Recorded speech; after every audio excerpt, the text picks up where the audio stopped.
Unscripted Podcast with Rosabel, the place where genuine conversations meet inspiring stories, personal growth, and a dash of humor. I'm Rosabel, your host, inviting you to embrace life's unpredictable journey. Celebrate your unique story and find joy in everyday moments. Get comfortable, stay curious, and let's explore together. Unscripted, unapologetic, and unstoppable. Hello, everybody. Welcome back to another episode of the Life Unscripted Podcast. This is a place where we dive into real, raw, often messy stories that shaped us and hopefully will inspire you to live boldly and authentically. So today's guest is someone whose story will move you, perhaps will challenge you, and most of all, I think it will empower you. Her name is Tori Whittaker. And did I say it right? It's Whittaker, but Tori is great. Yeah. She is the fierce, brilliant force behind Better After Baby. Tori is a two-time single mom, survivor of domestic abuse, and now she's a mindset coach helping women reclaim their identity, power, and joy after motherhood. Her message, if I did it, you can do it too, right? For sure. And then when failure isn't an option, you can't lose it, right? Yep. Tori, welcome to the Life Unscripted. I'm so honored to have you on the show today. Thank you for having me. I'm excited to be here. That is awesome. So let's start right at the beginning. I always say that. Can you tell us a little bit about your personal journey? What led you to create Better After Baby? Just take us right there. Gosh, what was Better After Baby? Well, in 2020, the world kind of flipped upside down, right? And I was working at Equinox, local to me. And I was doing really well, and then everything changed after. And it was sort of this divide, let's say, of just everything happening around us that kind of led me to be really uncomfortable and leave and kind of take that plunge to go on my own. That being said, I'm kind of like, well, what is my niche? Honestly, when I was first registering my LLC, I was like, all right, I like alliteration, kind of like a literature nerd, right? Better After Baby, right? Because I really, really connect with moms. And so I kind of haphazardly, let's call it, registered it because it sounded catchy. And then really the growth of the business has been almost like hindsight being 2020. I don't think I really knew how much of my journey, starting with the single motherhood both times, was going to impact and lay the foundation and the framework for what now that I've created, which is Better After Baby, which is, more than fitness, more than nutrition. It's putting those two pieces together, but gluing it with the mindset piece that really gets results for my mom's postpartum. Well, and you had to go through something really difficult, and that was leaving your marriage when your baby was just 6 months old. Is that correct? Yes, it was. That's an incredible, courageous move. What was going on through your mind during that time? I mean, how did you find the strength to walk away? Again, this is all really hindsight 2020. I feel like in the moment, it was almost like, this is what I'm going to do. This is what I have to do. The straw that broke the camel's back, let's call it, was when he put his hands on me when I was holding our son. And it was coincidentally the second time he had done it. The first time he had done it, I said, if you ever put your hands on me again, you'll never see me again. And I meant it, right? And I really hoped he'd hear me, right? That we'd course correct this. This was a marriage. Like, people have their shit. Like, let's get through it. Right. 6 weeks to the day, he did it again. And that was it. It was a wrap. And I looked at him dead in the face. And, I said, you just ended our marriage. Like, I had to be good to my word. I had to protect that little life. I had to protect myself. And I gathered up everything I could in 2 trash bags. And I never went back. Well, and that's not an easy thing to do. No. You've spoken openly about living in a battered woman's shelter. Right. What would you say to a woman right now who's feeling stuck, like in a toxic relationship, but terrified to leave it? Oh my gosh. I mean, everything opens up when you find that strength to leave. Everything. It looks so meek and it looks so daunting, and it was such an uphill climb. Like, it really was. I'm not going to pretend it was easy. There was no handouts. I had no family within a 1,000-mile radius. I had none of my, friends or supposed friends that would even take me in. So I wound up at a battered women's shelter. There's resources out there, and I didn't want to stay there, but it was an available stepping stone before I finally did find someone that I could live in her guest room with a baby, myself, and all my possessions in one room. So I would say leaving is always a better option because it is never going to get better. It actually gets incrementally worse every time you stay. Well, and I can only picture that. Many moms out there feel like they have to choose actually between being a good mother and also being a whole woman. How do you coach women through that conflict, that dichotomy in their minds? Yeah, I actually love this, because I was exposed so early to only having me, right? And I didn't have a partner to rely on, or I didn't have anybody to help me raise this kid. And I knew that if I lost myself, we were both going down, right? I am the captain of this ship. And if I'm not, on the right trajectory with my son in tow, I have to remain who I am, right? So by way of embracing the fact that I am a mother, that is part of me, it's not all of me. I was Tori before I had kids, and I'm still Tori now. I love to coach women to not have to choose. You don't have to listen to these made up societal norms. You can be you and a mom. And I think that's like even more powerful than, just a mom or just you. How many children do you have? I have two. Wow. How old are they? My son just turned 10 and my daughter is 6, Oh, going wow. on 16. Yeah, we're similar ages, mine. Yeah. My boy is 9 and my girl is 4. So yeah. Yeah. Woo, Yep. motherhood can be something else. That second one is spicy, and then you put some girl in there and you're like, oh, Especially man. when she's like you. Yep. That's When what you my realize, husband says. He said something like, I hope you grow up and have a girl just like you. yeah, that is our karma, right? I feel like these little girls, as much as that, God, they push our buttons, I honestly have learned to embrace that my daughter is like my inner child. Yes. She is 100% who I wish I could be, and I try to be every day, trying to break those barriers down of what's all this pressure. Like, just have fun, just be this free spirit, say what you want to say, have good boundaries. She has better boundaries than I do Well, after years of therapy. don't you love the fact, like, when I looked at her, I'm just so happy to know. I feel like she's the better version of me. Yes, exactly. Yes. Exactly. That's exactly how, I picture it. But another theme that you talk about, it's martyrdom, or like, is it victim or in motherhood? Tell me a little bit more about that. So this martyr mom mindset that I see a lot of is basically almost, I would guess, a societal pressure. I don't know where this made up norm came from, that like, when you have a kid, you give up everything. You'll hear everybody talking about it. You'll be conversing with other moms and they're like, oh, I used to do that, or my pre-baby life, my pre-baby body. It's like, why are we giving up ourselves for our children? We're not trying to raise children to be martyrs. We don't want kamikaze parents. Like, we don't want them to go down. We want our children to live this fulfilling, amazing life, right? But we're not even showing them that as an example. So it's kind of like, do as I say, not as I do. Whereas I'm challenging this norm, this norm, let's call it, right? I don't want this. I don't want to subscribe to this. I don't want any part of it. So I have to give everything I am. And then when these kids flee the nest at 18 and I look in the mirror and have no idea who I am, let alone maybe who my partner is, what was that? Exactly. What was that? Yeah, it's just a little harder, but it's worth it. It is worth it. I'm like you there. I am not. I mean, but we reach a balance for sure. There's had to be a balance because at the same time, we don't lose track. Yes, we're moms and we take care of them and we do everything that we can to. But like you say, at the same time, losing ourselves is not. It's not a choice. And unfortunately, some women out there, it's sad because then again, when the kids go out of the house, then they look back and they only wish, well, if I would have done this, if I would have done that, so Yeah. yeah, it can definitely break us down. And then let's talk also about boundaries. Why is it that, setting healthy boundaries, it's so hard for us moms? What are some practical steps that we can take for at least start the process? I mean, little things like your health, right? Not sacrificing your health because you want easy and you want quick. You also have to, in these little micro decisions, let's call them, of choosing our food or choosing what we call at our house fuel. What am I teaching my kids? I eat one way, you eat another. Yours is better. Yours is, like, what are these? Let's just lead by example. Because I don't know about your kids. My kids don't listen. They copy me, but they do not listen.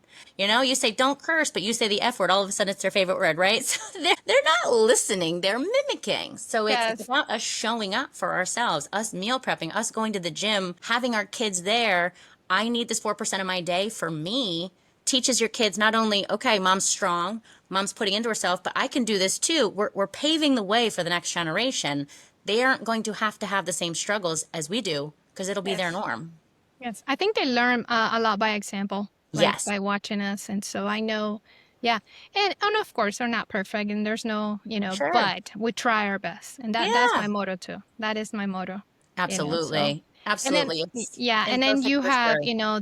the nutrition that ties into the journey, reclaiming identity and also that self-worth for women, Hmm. that you work with.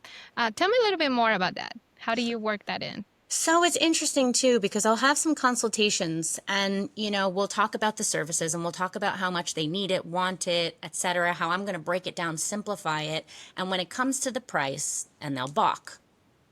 And I would argue 90% of the time, it's not about price, it's about a self value. Because if I told you little Timmy's soccer camp is going to be $2,000, I'm going to bet the ranch that nobody balks. They're like, all right, we'll figure it out. Okay, so we'll cut that. Like, you just go into solution mode. Yeah. But for some reason, when you have to invest, when you have to put your mask on before you put the other mask on, we're like, no, let's save the children. It's like, no, save yourself. And that does both, right? So accounting your self-worth to being like, I do need to invest in myself because this is my story. This is my life. Yes, I'm shaping my little children for their life, but ultimately, again, you've got 18 summers and then hands are off. But you have the rest of your life to live, right? So we have to keep that part consistent no matter what phase of this motherhood or just womanhood journey we're going into. Absolutely. And you've been through so much. Like, what does joy looks like for you? And like, how do you help your clients rediscover their own joy? You know what I do? I like to add behaviors, so let's call it the shitty ones fall off. And that goes as far as I ask my clients every day, what's one win? What's something you did for you that you didn't feel guilt because you're not a bad person, right? It could be lunch by yourself. It could be, like I said, I went out and read a book in the sun for 2 hours before this podcast. I want you to add things for you. And what they find is everything kind of gets better when they put themselves first. It sounds counterintuitive. You almost think you're Yes. selfish, but it's not, because you're a happier mom, you're a more patient partner, you feel better, you look better. I mean, all of these things start adding up. So when we start adding these little micro wins, what my clients are finding is that they're snowballing, and they'll even check in and be like, I have another win today. I've already checked in, but I have another win. And they're shocked, but it was there the whole time. And my job is to bring it out.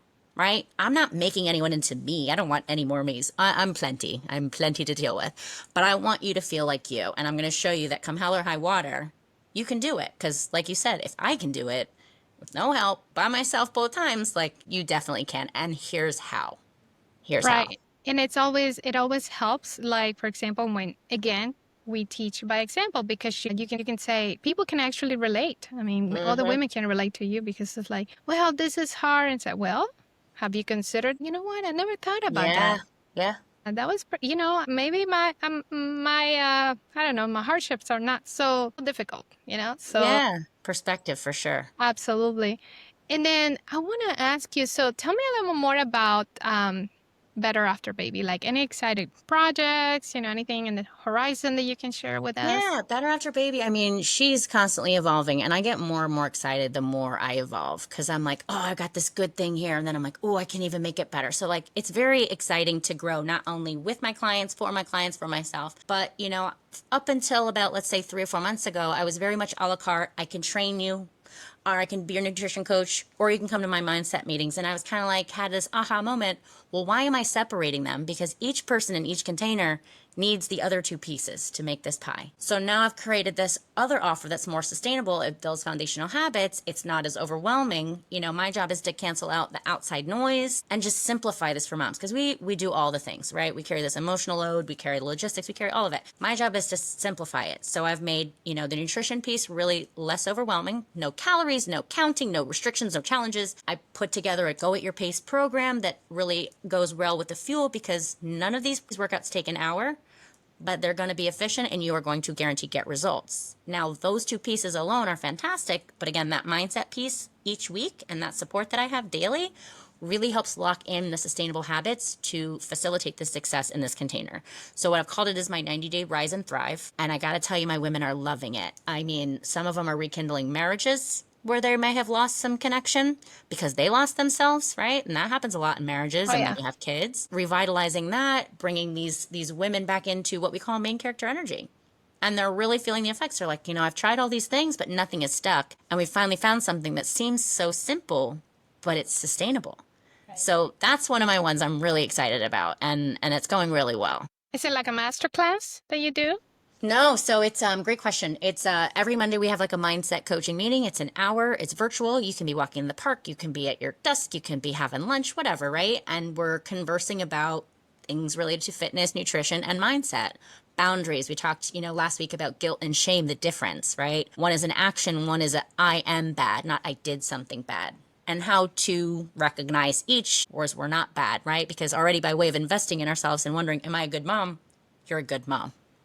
Yes. So yeah, it's Wow. going really well. Outside of that, I spoke at Harvard in December, just getting my message out, getting my story out, which was really cool and really empowering and new for me. So I'm going to start polishing that as a skill as well. So I can go to these places, impact more women, let them know that there's options. There's a place of support postpartum for postpartum moms, post grieving moms, moms of loss, like just this whole container that I don't find that moms have enough support at all.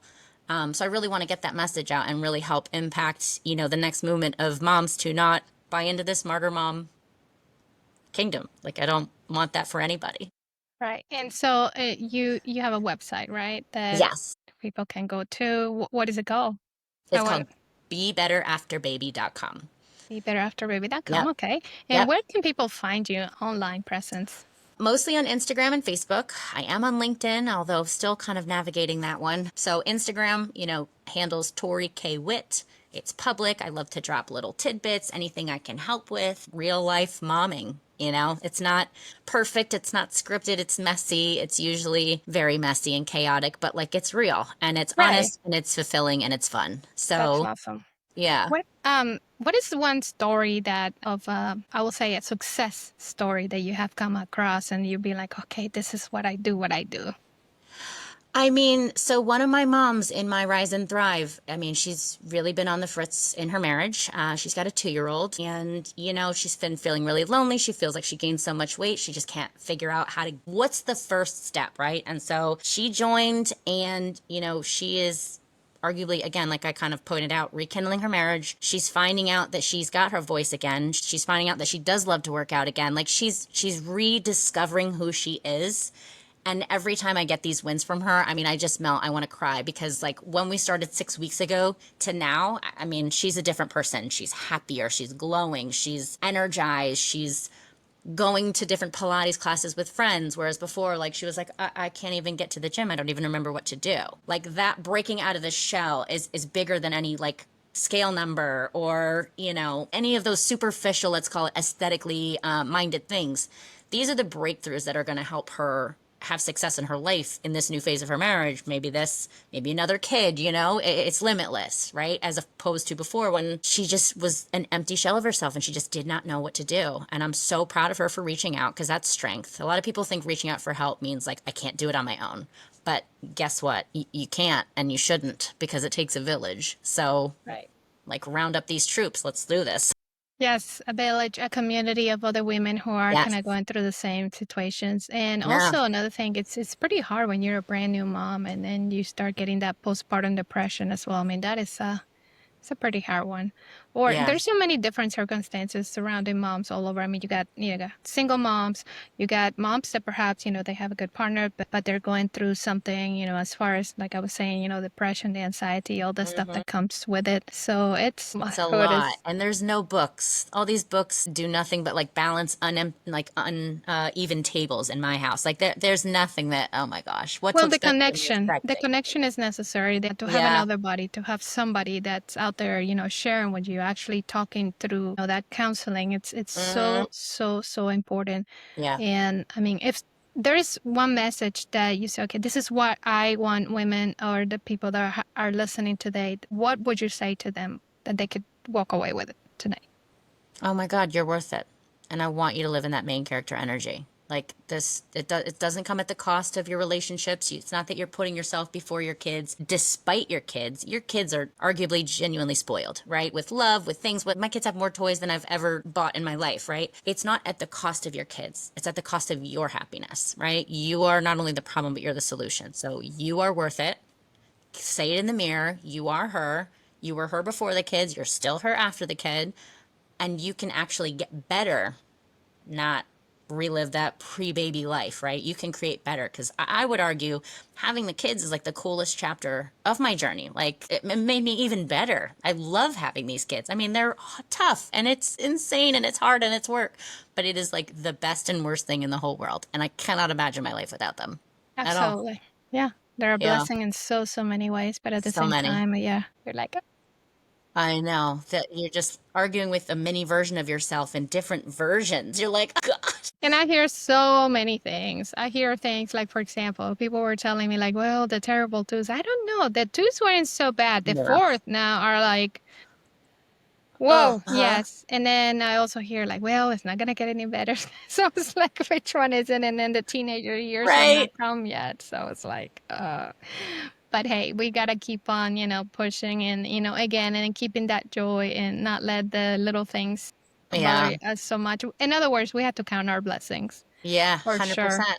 Yep. We prayed Yeah. for these days and we should be Yes. grateful every single day. Despite the stress, despite the chaos, the pressure builds diamonds, right? Like pressure is a privilege. If you feel that pressure all the time, like just count those blessings. It's perspective. It really is. Absolutely. Tori, is there anything I have not asked you here that perhaps you say, well, I really want to talk about this and I mean, I feel like we hit them, and I just feel like, I don't know, this, as you get older, the lies they tell you are that, like, oh, once you hit 30, it's downhill. Once you hit yes, 40, it's down. I'm just going to go on the record that it's bullshit. Every single time I creep towards a new decade, I'm 39. Every time I creep towards a new decade, I'm like, this is even better than the last one. And the last one was great, right? So don't be afraid to start over. Don't be afraid to rewrite your story as many times as you need it, right? Like I said, I was a single mom 2 different times for 2 different reasons, both within 6 months of having my kid.